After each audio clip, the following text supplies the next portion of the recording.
जय श्री राम। स्वागत है आप सभी का आपके अपने YouTube चैनल एस्ट्रोलॉजर महर्षि जी में।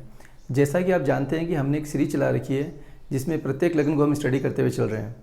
प्रीवियस वीडियो में हमने एरीज असेंडेंट यानी मेष लग्न को स्टडी किया था कि मेष लग्न वाले जातक है उनके लिए कौन कौन से प्लेनेट है फेवरेबल है और वो कौन से प्लेनेट है जो अपनी दशा के अंदर प्रॉब्लम क्रिएट करेंगे और वो कौन से प्लेनेट है जो दोनों ही तरह के परिणाम देने वाले हैं। तो आप एक ब्लैंक चार्ट को एक लग्न के अकॉर्डिंग कैसे स्टडी कर सकते हो और एक लग्न का कितना इंपॉर्टेंस होता है ये हम स्टडी करेंगे।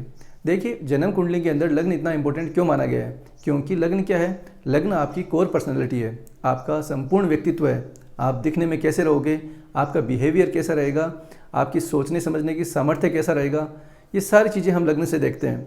कौन सी चीज़ों का आपके ऊपर प्रभाव रहेगा, किन बातों से आप प्रभावित रहोगे, ये सारा हम लग्न से देख सकते हैं। तो प्रीवियस वीडियो के अंदर हमने मेष लग्न को स्टडी किया और आज हम स्टडी करने जा रहे हैं टॉरस असेंडेंट को, यानी वृषभ लग्न का जो चार्ट है उसके अंदर कौन कौन से ग्रह आपके फेवरेबल है, कौन कौन से ग्रह आपको प्रॉब्लम देने वाले हैं और किस प्रकार से एक ब्लैंक चार्ट को आप स्टडी कर सकते हो, इसके ऊपर हम चर्चा करने वाले हैं। तो बिना देरी किए कंटिन्यू करते हैं आज की इस वीडियो को। देखिए, सबसे पहले आपको बेसिक पता ये होना चाहिए कि टॉरस असेंडेंट होता क्या है। जिस समय बच्चे का जन्म होता है और जिस समय जो राइजिंग साइन है वो आपका लग्न बनता है। तो टॉरस साइन यानी वृषभ लग्न जिनका चार्ट 2 नंबर से स्टार्ट होता है। 12 भाव होते हैं जन्म कुंडली के अंदर और ये जो नंबर है ये राशियाँ हैं, ये साइन है।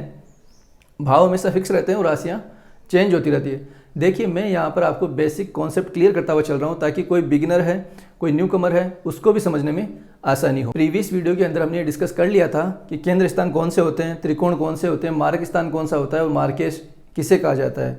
यदि आपको पता है तो ठीक है, अदरवाइज आप प्रीवियस वीडियो को देख के ये कॉन्सेप्ट समझ सकते हो। शॉर्ट के अंदर मैं आपको फिर से समझाता हूँ। केंद्र स्थान होते हैं आपके 1st house, 4th house, 7th house और 10th हाउस, ये केंद्र स्थान है। और त्रिकोण में आते हैं 5th हाउस और 9th हाउस। मार्क स्थान की हम बात करें तो 2nd और 7th यानी द्वितीय भाव और सप्तम भाव ये मारक हैं। त्रिसडया भाव 3rd हाउस, 6th हाउस और 11th हाउस इसे बोला जाता है त्रिसडया। और त्रिक भाव 6th, 8th और 12th इसे बोला जाता है त्रिक भाव। तो ये होगी बेसिक जानकारी। अब हम स्टार्ट करते हैं लग्न से कि लग्न के अंदर सबसे पहले हम देखते हैं कि साइन किसका आ रहा है। 2 नंबर वृषभ राशि है और इसके स्वामी बनते हैं शुक्र। इसके लिए आपको क्या करना है कि देखिए 12 राशि हैं, उसके आपको स्वामी का पता होना जरूरी है कि कौन से राशि के कौन से स्वामी है, जिससे आपको समझने में आसानी हो। शुक्र की 2 राशियाँ हैं, वृषभ और तुला। तो फर्स्ट तो साइन आ गया लग्न के अंदर और दूसरा साइन आ रहा है 6th हाउस के अंदर। तो सबसे पहले हम बात करते हैं शुक्र की कि जब शुक्र का लग्न बन रहा है यानी शुक्र जिस राशि के स्वामी है, तो ये जो साइन आ रहा है टॉरस का, ये क्या दिखा रहा है कि ऐसा व्यक्ति जो है उसके व्यक्तित्व के अंदर आपको शुक्र के जो प्रभाव है वो दिखेंगे। यानी ऐसा व्यक्ति दिखने में अच्छा होगा, ऐसे व्यक्ति को अच्छे कपड़े पहनना, लग्जरी, कंफर्ट, ये सारी चीज़ें पसंद होगी। ऐसा व्यक्ति साफ सफाई रखने वाला होगा, हर एक चीज़ व्यक्ति को खूबसूरती देखेगा, ये उसकी कोर पर्सनैलिटी के अंदर आपको दिखाई देगा। शुक्र के जो सिग्निफिकेंस है, ये कारक तत्व आप उस व्यक्तित्व के अंदर देख सकते हो। ये प्रभाव होता है लग्न का। तो शुक्र आपके लग्नेश हो गए और 6th हाउस लॉर्ड भी हो गए। तो देखिए, लग्नेश हमेशा अच्छे प्रभाव देता है जब तक वो त्रिक भाव में ना आ जाए, यानी 6, 8, 12 में ना आ जाए, या फिर किसी पाप ग्रह के साथ में युति नहीं बना ले, तब तक वो अच्छे परिणाम वो देता है। लेकिन यहाँ पर 6th हाउस लॉर्ड भी है वो।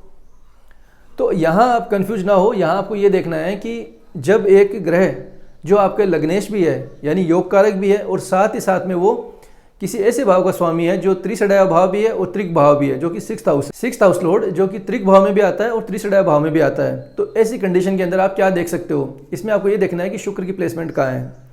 जैसे लग्नेश है तो अच्छे परिणाम आने हैं, फिर भी आपको ये प्लेसमेंट देखनी है कि शुक्र किन ग्रहों के साथ में बैठा हुआ है, क्योंकि शुक्र क्या है, नैसर्गिक शुभ ग्रह है, बेनिफिक प्लेनेट है, तो इसलिए अच्छे परिणाम देगा आपको। 6th हाउस क्या है? 6th हाउस से हम डिजीज भी देखते हैं और जॉब को भी देखते हैं। तो जॉब की हम बात करें तो शुक्र से रिलेटेड, शुक्र के जो डोमेन होते हैं फाइनेंस, गारमेंट्स, क्लोथिंग, कॉस्मेटिक, इनसे जुड़ी हुई। और डिजीज की हम बात करें तो शुक्र से जुड़ी हुई डिजीज जैसे स्किन डिजीज, त्वचा से संबंधित कोई रोग हो जाए, क्योंकि ये शुक्र का डोमेन है। इस प्रकार से आप स्टडी कर सकते हो। उसके बाद में हम आते हैं 2nd हाउस में। 2nd हाउस यानी द्वितीय भाव में राशि आ रही है मिथुन, जो कि बुध की राशि है। बुध की 2 राशियाँ हैं, मिथुन और कन्या। पहली राशि आ गई 2nd हाउस में और दूसरी आ गई 5वें भाव में। 2nd हाउस जो कि आपकी इनकम को रिप्रेजेंट करता है। और यहाँ पे सेकंड हाउस में साइन कौन सा आ रहा है, मिथुन राशि, जो कि मरकरी का साइन है। इसलिए आपके जो इनकम का सोर्स रहेगा वो मरकरी से रिलेटेड रहेगा, जैसे banking, accounting, networking, marketing, education, CS से रिलेटेड जो भी कार्य हैं ये सारे क्या हैं, बुध से रिलेटेड है। तो हम ये बोल सकते हैं कि टोरस साइन, टोरस असेंडेंट वाले जो जातक हैं, जो वृषभ लग्न के जातक हैं, उनके इनकम का सोर्स इस प्रकार का रह सकता है। अब आते हैं हम थर्ड हाउस पे। थर्ड हाउस में राशि आ रही है कर्क, जो कि चंद्रमा की है। 12 राशियों के अंदर 2 ही ऐसी राशियां जिनके सिंगल ग्रह हैं, स्वामी हैं। कौन कौन से? कर्क जिसके चंद्रमा है और सूर्य सिंह के स्वामी है। बाकी राशियों के जो ग्रह हैं, हर एक ग्रह का 2-2 राशि मानी गई है। चंद्रमा यहाँ पे आपके त्रिसडाया लॉर्ड बनते हैं। फास्ट मूविंग प्लेनेट नवग्रह के अंदर वो कोई है तो वो है चंद्रमा। और थर्ड हाउस किसको रिप्रेजेंट करता है? शॉर्ट ट्रेवल को, आपकी इनिशिएशन को, जितना भी आप छोटा मोटा मूवमेंट करते हो अपनी लाइफ के अंदर, वो हम थर्ड हाउस से देखते हैं। त्रिसडाया लॉर्ड का होना कहीं ना कहीं एक प्रारंभिक इनिशियल स्टेज के ऊपर हम ये बोल सकते हैं कि प्रॉब्लम तो क्रिएट करता है, क्योंकि त्रिसडाया भाव में जो थर्ड हाउस, सिक्स्थ हाउस और जो 11th हाउस है, इसके अंदर जो सबसे ज़्यादा नेगेटिव माना गया है वो माना गया है 11th हाउस को, उसके बाद में 6th हाउस को, और सबसे कम जो है वो है थर्ड हाउस को। तो इतना प्रॉब्लम तो नहीं क्रिएट करेगा, बट फिर भी चंद्रमा की दशा के अंदर, अंतर्दशा के अंदर आपको थोड़ा बहुत इमोशनली हर्ट होना या मूवमेंट होना, ये चीज़ आप देखने को मिल सकती है। क्योंकि चंद्रमा क्या है? चंद्रमा आपका मन है, तो मन से पीड़ित होना, मानसिक तनाव आना, ये सारी चीज़ें हम चंद्रमा से देखते हैं। तो वो चीज़ें हमें देखने को मिल सकती है वृषभ लग्न वाले जातक के लिए। उसके बाद में हम स्टडी करते हैं फोर्थ हाउस को, सिंह राशि, जिसके स्वामी है सूर्य। सूर्य आपके यहाँ पर योग कारक बनते हैं, केंद्राधिपति है। तो सूर्य आपके लिए अच्छे परिणाम लेकर आएंगे। जब भी सूर्य की दशा ऑपरेट होगी तो कहीं ना कहीं आपके लिए ये चीज़ फेवरेबल रहेगी। फिफ्थ हाउस को स्टडी कर लिया, सिक्स्थ हाउस को स्टडी कर लिया। अब आते हैं हम सप्तम भाव पे, यानी 7th हाउस में। 7th हाउस में राशि है वृश्चिक, यानी जो कि मंगल की राशि है। मंगल की 2 राशियाँ हैं, कौन कौन सी? मेष और वृश्चिक। तो एक राशि तो आ गई आपके सप्तम भाव में, और दूसरी कहाँ आ रही है? आपके 12th हाउस के अंदर। तो ये क्या रिप्रेजेंट कर रही है? देखिए सप्तम भाव क्या है? मार्क स्थान है, और द्वादश भाव लॉस को भी रिप्रेजेंट करता है, और एक्सपेंसेस को भी रिप्रेजेंट करता है, और ये फॉरेन को भी रिप्रेजेंट करता है। तो मंगल जब ऑपरेट होगा दशा के अंदर, तो कहीं ना कहीं आपके ये लड़ाई झगड़ा, कॉन्फ्लिक्ट या किसी प्रकार का लॉस आपको देखने को मिल सकता है। 12th हाउस की हम बात करें तो जैसा कि मैंने आपको पहले वीडियो में बताया था कि 2 भाव ऐसे होते हैं जो जिनके स्वामी खुद का रिजल्ट नहीं देते, वो जिनके साथ में बैठते हैं उनके अनुसार रिजल्ट देते हैं, यानी साहचर्य फल देते हैं। सेकंड हाउस और 12th हाउस, इनके जो स्वामी बनेंगे वो जिसके साथ में बैठेंगे उनके अनुसार फल देने वाले होते हैं। इसलिए यहाँ पे 12th हाउस से ज़्यादा जो 7th हाउस का प्रभाव है वो आपको देखने को मिलेगा। अब आते हैं हम 8th हाउस में। 8th हाउस में राशि है धनु, जिसके स्वामी बनते हैं देवगुरु बृहस्पति। धनु और मीन ये 2 राशियाँ जो कि बृहस्पति की मानी गई है। अष्टम भाव प्रॉब्लम का भाव है, एकादश भाव जो कि त्रिसडाया भाव है। तो कहीं ना कहीं आपके लिए जो सबसे ज़्यादा प्रॉब्लम क्रिएट करने वाले हैं वो कौन हो गए? देवगुरु बृहस्पति। हालांकि देवगुरु बृहस्पति बेनिफिक प्लेनेट है, नैसर्गिक शुभ ग्रह माने गए हैं, लेकिन कहीं ना कहीं आपके अष्टमेश भी बनते हैं और त्रिसडाया लॉर्ड भी बनते हैं। तो वृषभ लग्न वाले जातक हैं, उनके लिए सबसे ज़्यादा जो प्रॉब्लम क्रिएट कर सकते हैं वो कौन करेंगे? देवगुरु बृहस्पति, क्योंकि ये 8th हाउस लॉर्ड भी बन रहे हैं यहाँ पर, और यहाँ पर ये 11th हाउस लॉर्ड भी बन रहे हैं। तो देखिए देवगुरु बृहस्पति है, हालांकि नैसर्गिक शुभ ग्रह, इनकी दृष्टियाँ भी बहुत शुभ मानी गई है, और जहाँ ये प्लेस्ड होंगे वहाँ से जहाँ दृष्टि डालेंगे उनके शुभ परिणाम भी आपको देखने को मिलेंगे। लेकिन कहीं ना कहीं जिस भाव के स्वामी है उस भाव के कारक तत्व तो आपको देखने को जरूर मिलेंगे। इसलिए जब भी गुरु की दशा आएगी तो हो सकता है कि जहाँ पे भी आपकी प्लेसमेंट हो और वहाँ से जो गुरुदेव बृहस्पति की दृष्टियाँ हो, 5, 7 और 9 ये 3 दृष्टियाँ हैं, तो उन भावों के तो अच्छे परिणाम आए। लेकिन फिर भी आप सोचो कि मुझे कहीं ना कहीं नेगेटिविटी आ रही है या कहीं से सडन प्रॉब्लम हो रही है, तो आप ये ना भूलें कि ये अष्टमेश भी है, और जिस भाव का लॉर्ड होगा उस भाव से जुड़ी हुई प्रॉब्लम या उस भाव से जुड़े हुए कारक तत्व तो आपको जरूर देखने को मिलेंगे। तो वृषभ लग्न वाले हैं, उनके लिए जो जुपिटर है वो कहीं ना कहीं नेगेटिव रिजल्ट ला सकता है, क्योंकि भले ही ये नैसर्गिक शुभ ग्रह है लेकिन हाउस लॉर्ड जो है वो ज़्यादा इफेक्टिव रहेगा। उसके बाद में हम बात करते हैं 9th हाउस की और 10th हाउस की, जिनके स्वामी बनते हैं शनि। देखिए शनि नैसर्गिक अशुभ ग्रह है, लेकिन यहाँ पे आपके भाग्येश भी हैं और यहाँ पे 10th हाउस लॉर्ड भी हैं।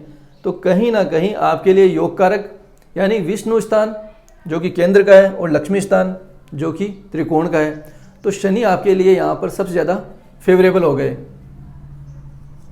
शनि ग्रह जो है वो आपके भाग्येश भी हैं, यहाँ से भाग्येश बनते हैं और यहाँ से आपके कर्मेश बनते हैं।